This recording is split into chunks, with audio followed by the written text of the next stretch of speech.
Kembali dalam Buletin Sumut pemirsa, Wali Kota Medan terpilih Riko Waas mengaku banyak belajar dari para pendahulunya yang merupakan mantan Wali Kota Medan.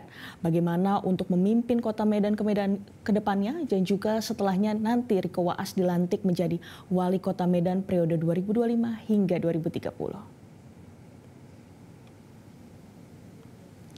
Hal itu diungkapkan Riko saat ditanya usai menghadiri acara ulang tahun ke-66 tahun tokoh masyarakat sekaligus mantan Wali Kota Medan ke-15 Rahmudin Harahap di sebuah hotel di Kota Medan.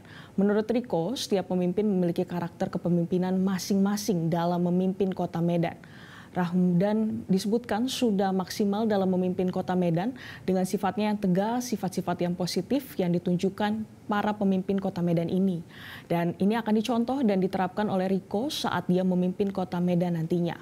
Riko beberapa kali berkoordinasi dengan para mantan Wali Kota Medan, menanyakan bagaimana melanjutkan pembangunan di Kota Medan serta membuat Kota Medan lebih maju dari sebelumnya.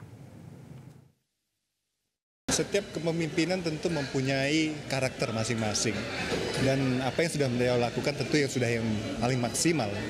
Maka dari itu tentu banyak hal yaitu tentang mungkin ketegasan, ya, dengan tentang perhatiannya hadir, ya banyak hal. Semua wali kota patut menjadi contoh kita sebagai orang tua kita dan senior-senior kita.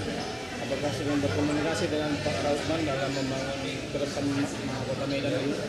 Ya, beliau kan juga menjadi kader partai pada saat kemarin, tentu pasti ada komunikasi-komunikasi yang bagaimana tentang membicarakan bagaimana berbangsa bernegara ke depan. Jelajahi cara baru mendapatkan informasi. Download Metro TV Extend sekarang.